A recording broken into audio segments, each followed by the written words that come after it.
Saya di Masjidil Haram, tugas tahun 2010. Biasa penerima jemaah haji. Jemaah haji pertama datang pas sholat isya, imamnya Imam Syekh Sudes. Begitu sudah takbir, Allahu Akbar. Ini saya masih ingat betul sampai sekarang. Berarti sudah 13 tahun peristiwa itu. Allahu Akbar. Silent. Bismillahirrahmanirrahim. Alhamdulillahi Rabbil Alamin. Itu komentar pertama makmum di samping saya. Iki imamnya Muhammadiyah tuh katanya. Muhammadiyah cabang Masjidil Haram.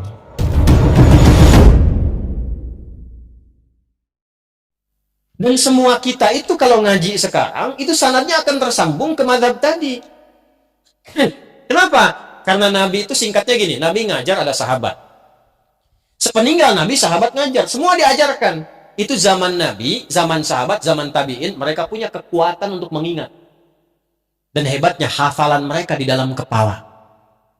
Karena orang sekarang hafalnya di luar kepala. Di luar kepala itu belum hafal. Mereka itu hafalnya di dalam kepala. Nah, bertambahnya masa, berubah eranya, berkurang ingatannya. Karena orang dulu tuh maksiatnya sedikit. Jaga maksiatnya banyak, dijaga. Sehingga berkahnya apa? Kekuatan ingatannya panjang. Sekarang tantangan maksiatnya banyak. Dan ingat, maksiat itu salah satu penyebab utama mengurangi kemampuan untuk menghafal. Saya punya teman, hafal ribuan hadis. Masuk bioskop. Keluar, hilang semua hafalannya. Saya nggak tahu apa yang ditonton. Pulang keluar dari situ, hilang semua hafalannya. Ingat, maksiat menghilangkan keberkahan. Imam Syafi'i ngadu kepada gurunya Imam Waqi. Syakautu waqi'an an su'i hifdhi fanasahani an atrukal ma'asi faqala al-ilmu nurun wa nurullahi la yunzal lil 'asi. Saya mengadu kepada guruku Imam Waqi tentang buruknya hafalanku. Kebayang nggak buruknya hafalan Imam Syafi'i? Mungkin beda titik, beda koma. Kata Imam Waqi gurunya, tinggalkan maksiat, karena maksiat itu mencegah cahaya ilmu dari Allah masuk dalam kalbumu. Balik ke sini teman-teman sekalian, fokus baik-baik. Kembalikan ke kita di sini, apa yang kita lakukan? Kumpulkan yang tadi itu. Ulama dulu banyak mengingat, tapi masa setelahnya kan banyak membaca. Mengingatnya kurang, kemampuan menurun. Maka ada 4 bintang ulama yang menyalin hafalannya dalam kitabnya. Kalau orang sekarang, kitab orang disalin begini, dihafalin. Ulama dulu dihafal dulu, hafalannya nyalin kitab. Kitab tuh disalin dengan hafalannya. Hafal, salin kitab. Sekarang kan kitab ada, dihafalin. Kan? Maka 4 bintang itu, satu Imam Abu Hanifah An-Nu'man yang wafat tahun 150 Hijrah. Kedua Imam Malik bin Anas yang lahir tahun 94 Hijrah. Yang ketiga Imam Asy-Syafi'i yang lahir tahun 150 Hijrah. Dan keempat Imam Ahmad bin Hanbal yang lahir tahun 163 Hijrah. Itu mereka menghimpun referensi dari masa sebelumnya, dihafalkan, diturunkan lewat kitabnya. Jadi yang sekarang kita pelajari, itu mau nggak mau akan nyambung jalurnya ke mereka itu. Karena semua jalurnya begitu. Maksud saya, jangan pernah katakan begini, ikut mazhab apa ikut Nabi. Itu artinya belum belajar. Tapi jangan kita cela, itu pernyataan aneh. Karena kalau orang ngaji fikih, nggak mungkin berkata demikian. Karena mazhab itu bukan kelompok, mazhab itu yang merangkum, mendokumentasikan berbagai pengetahuan yang bersumber dari Nabi. Kita nggak mungkin kita dapatkan langsung akses ke Nabi. Siapa yang sekarang pernah ketemu Nabi? Saya pulang. Nggak. Nih, Anda belajar sholat dari mana? Nggak mungkin langsung dari Nabi. Oh, tadi saya ketemu Nabi, mimpi kok diajarin begini. Nggak bisa. Kita harus urut riwayatnya dari mana. Nah, kalau kita urut-urut yang mengajarkan dari takbir sampai salam, ketemunya jalurnya di mazhab juga. Ketemunya di situ. Dari mana tahunya bismillah dijaharkan? Pernah ketemu Nabi? Tidak. Diurut sipulan sampai ke Asy-Syafi'i. Asy-Syafi'i menerima dari gurunya sipulan sampai ke Nabi. Urutan itu disebut dengan sanad namanya. Di Sahih Muslim ada babul isnad di muqaddimah. Babul isnad minad din. Jadi urutan dalam penyampai riwayat itu termasuk dalam agama. Jadi kalau salah menerima ilmunya, bisa salah ibadahnya. Nah, kita punya itu dalam Islam.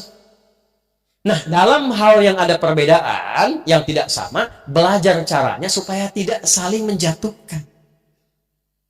Tidak saling mencela dan merasa benar sendiri. Padahal mungkin orang lain punya alasan yang berbeda dengan kita, cuma sumbernya kembali ke Nabi. Ya, cepat. Saya mau akhiri sebentar lagi. Ini boleh nggak bonus 5 menit? Ya. Lihat nih, fikih umumnya ada dua. Ada berapa? Satu, yang bacaannya sama, caranya sama. Contoh, kita saat mengangkat tangan awal sholat bertakbir mengucapkan apa?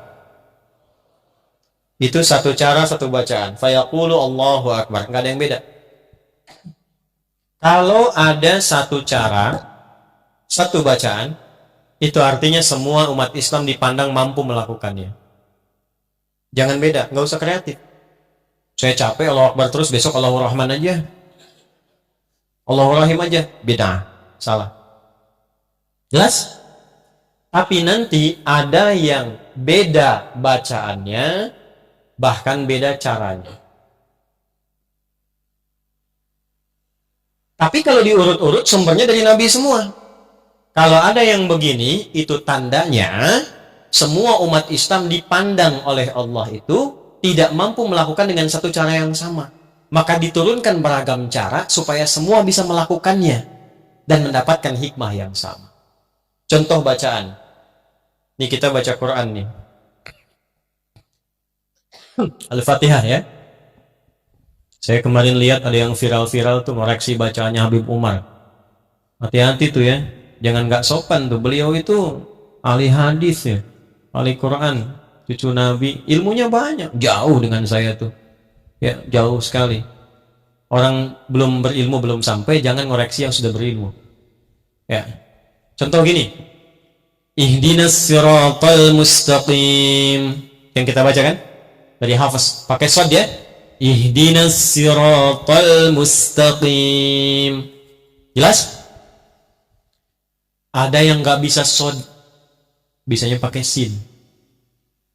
Gampang kok shad, kata Anda orang Palembang. Tapi di Arab itu ada yang nggak bisa shad, dipaksa-paksa sampai kiamat kurang 2 hari nggak bisa. Bagi orang Palembang gampang.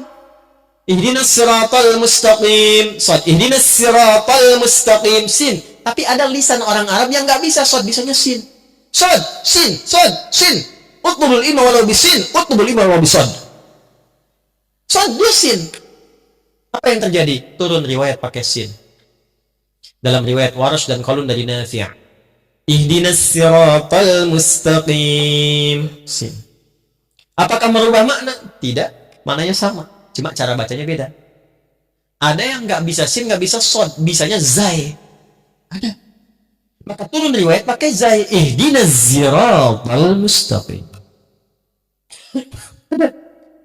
Maaf, saya waktu ngaji di Libya, saya ngambil beberapa riwayat. Saya ngambil Hafiz dan sedikit Qalun dari Syekh Dukali. Ya, ngambil riwayat Warash dari Syekh Ali Ahmar. Beberapa ambil saya yang lain. Itu guru saya cerita begini. Nah, katanya dulu ada penghafal Quran. Dua-duanya hafal Quran 30 juz. Yang satu Hafiz, kita baca. Yang satu Qalun, Libya baca. Yang satu pakai shad, ihdinas siratal mustaqim. Yang satu pakai sin, ihdinas siratal mustaqim. Dia ngaji pada guru yang sama. Cuman baru ngambil satu riwayat. Tapi yang jadi masalah, dia mengklaim itu yang paling benar. Ketemu sama kawannya, kamu salah, harusnya pakai shad. Yang sin bilang, ente yang lupa baca, harusnya pakai sin. Akhirnya dua-duanya sepakat, kita datang ke guru kita tanya mana yang benar. Gurunya bijak sekali. Kata syekhnya, ya bunayya iqra, anakku baca. Kata yang pakai shad, ihdinas siratal mustaqim. Hasbuk, cukup nah. Ente iqra, kamu baca. Dia baca pakai sin. Ihdinas siratal mustaqim. Hasbuk, cukup nah. Kalian berdua antuma muftian. Kalian berdua salah. Yang benar itu ihdinas siratal mustaqim pakai zai. Gurunya pengen bilang, kalaupun merasa sudah pintar, jangan suka menyalah-nyalahkan orang. Karena boleh jadi orang yang disalahkan itu punya alasan juga. Yang ada itu pelajari apa yang dia praktekkan, cari tahu. Kalau ternyata salah, perbaiki dengan cara yang lembut. Nabi Musa aja ke Firaun kan caranya lembut. Faqula lahu qawlan layyina, katakan dengan lembut. Itu teman antum, bukan Firaun. Antum pun tidak lebih soleh dibandingkan Musa. Antum bukan Musa, dia bukan Firaun. Kenapa antum kasar? Hah? Kenapa harus saling mencela? Ini yang paling hebat. Ada yang nggak bisa A, biasanya pakai terus. A, anta, ente. Anak, ane. Apa begitu? Madrasah. Itu imalah. Di Arab banyak. Banyak. Sekarang kayak di Syria, di Palestina, Afrika sebagian pakai semua. Mungkin Betawi dari situ sana dia. Bijaknya Allah, diturunkan Al-Quran bisa dibaca pakai E. Wadduha, kita. Yang itu, wadduha, wallayli idha saji, ma wadda'aka rabbuka wa ma qalih, walalakhiratu khairul laka minal uli, walasawfa yu'tika rabbuka fatardi. Antum ketawa, saya baca wadduha di kalangan masyarakat yang wadduha, ketawa dia, karena dia biasa pakai Itu namanya lahjah, karena kita nggak bisa paksa lisan orang. Kita bilang, orang Palembang bilang sepeda, mampir ke Medan, kata Medan sepeda. Sepeda dengan sepeda barangnya sama nggak? Itulah perbedaannya. Beda. Jelas? Oke, jadi kalau ada yang demikian, pelajari. Jangan saling mencela dulu. Ada yang gerakan, ada yang bacaan dan gerakan, seperti kunut misalnya. Pelajari, kenapa ada kunut? Sebelumnya ada atau enggak? Apa putusan nabinya? Bagaimana kemudian membacakannya? Dan seterusnya, sehingga adem kitanya. Nah, nanti kenapa? Karena akan muncul satu masa, sesama muslim saling menyalahkan. Ini saya tuh paling tidak nyaman kalau ada orang ngaji Qur'annya sama, nabinya sama, tapi setelah itu saling menyalahkan. Dan yang paling saya khawatirkan adalah begini, menyimpulkan bahwa itu yang paling benar, yang lain salah. Itu bahaya. Sebab ketika yang dipelajari itu salah, tidak ada yang mampu didengar dari yang membenarkan. Itu bahaya. Ada di antara jamaah kami menyekolahkan anaknya di satu sekolah. Begitu diwawancara, pewawancaranya nanya begini, untuk diterima di sekolah. Padahal masih sekolah kecil, TK ke SD begitu. Orang tuanya ngajinya sama Ustadz siapa? Begitu disebutkan Ustadz Adi, oh beda manhaj, nggak bisa. Waduh, gimana ini? Padahal kita belum pernah bertemu dengan orangnya, belum pernah tahu apa yang dimaksudkan. Tidak ada masalah dan tidak boleh mencela, tidak boleh kita berprasangka buruk juga. Yang saya khawatirkan adalah begini, Anda menghukumi sesuatu yang tidak Anda ketahui, maka kalimat itu mencari pemiliknya. Beda manhaj itu artinya beda keyakinan. Karena manhaj itu semua yang bersumber dari Nabi. Kalau beda manhaj artinya beda keyakinan, bahaya itu. Beda mazhab pasti nggak ada masalah, beda manhaj itu bahaya.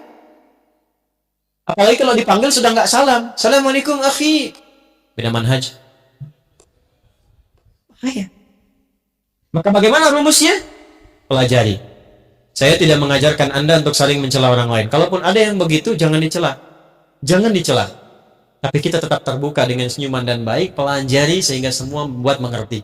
Yang enak tuh begini, guru mengajarkan, kita tidak kunut misal. Dalilnya ini. Kalau ditemukan teman kita kunut, dalilnya yang ini. Jadi hargai mereka yang kunut. Jelas? Kita bacanya jahar. Kalau Anda menemukan yang tidak jahar silent, ini dalilnya. Jangan kaget kalau ditemukan. Enak kalau begitu. Saya di Masjidil Haram, tugas tahun 2010. Biasa penerima jemaah haji. Jemaah haji pertama datang pas sholat isya, imamnya Imam Syekh Sudes. Begitu sudah takbir, Allahu Akbar. Ini saya masih ingat betul sampai sekarang. Berarti sudah 13 tahun peristiwa itu. Allahu Akbar. Silent. Bismillahirrahmanirrahim. Alhamdulillahi Rabbil Alamin. Itu komentar pertama makmum di samping saya. Iki imamnya Muhammadiyah tuh katanya. Muhammadiyah cabang Masjidil Haram. Jadi saya tidak ingin ada kesimpulan lagi kalau yang kunut NU, yang tidak kunut Muhammadiyah. Sejak kapan itu di zaman Nabi sudah muncul? Tidak ada. Muhammadiyah hormati, NU hormati, kompak semuanya jadi seorang muslim yang baik. Sepakat? Terakhir, praktekkan itu, hanya jangan jadi teori saja. Jadi keluar dari masjid ini besok-besok, Pak Najib, Pak Edi, dan yang lainnya, ini jamaah didata nih. Nanti ustadz-ustadz pun masukkan database. Ada siapa saja ustadz di Palembang? Masukkan. Nanti masjid didata, kompak, ketemu dengan sesama masjid, susun jadwal. Ustadz Fulan di sini, Habib Fulan di sini, segini. Materinya ini rekomendasikan ke jamaah. bikinlah aplikasi untuk saling melengkapi. Nah, nanti dari masjid ini ikatannya bikin aplikasi sahabat masjid, misal. Ya, sahabat masjid. Ada apa di dalamnya? Bukan cuma tentang waktu sholat, waktu taklim. Jamaahnya yang UMKM masukkan ke situ. Yang pengusaha beras masukkan, yang tukang sayur masukkan, tukang baju masukkan. Jadi sesama jamaah kalau mau pesan sesuatu antar jamaah lagi, hiduplah di situ ekonominya. Kalau sakit, tahu dokter ada jamaah. Begitu ketemu, tahu database-nya. Tidak perlu ke rumah sakit. Tanya resepnya apa, dapat, alhamdulillah.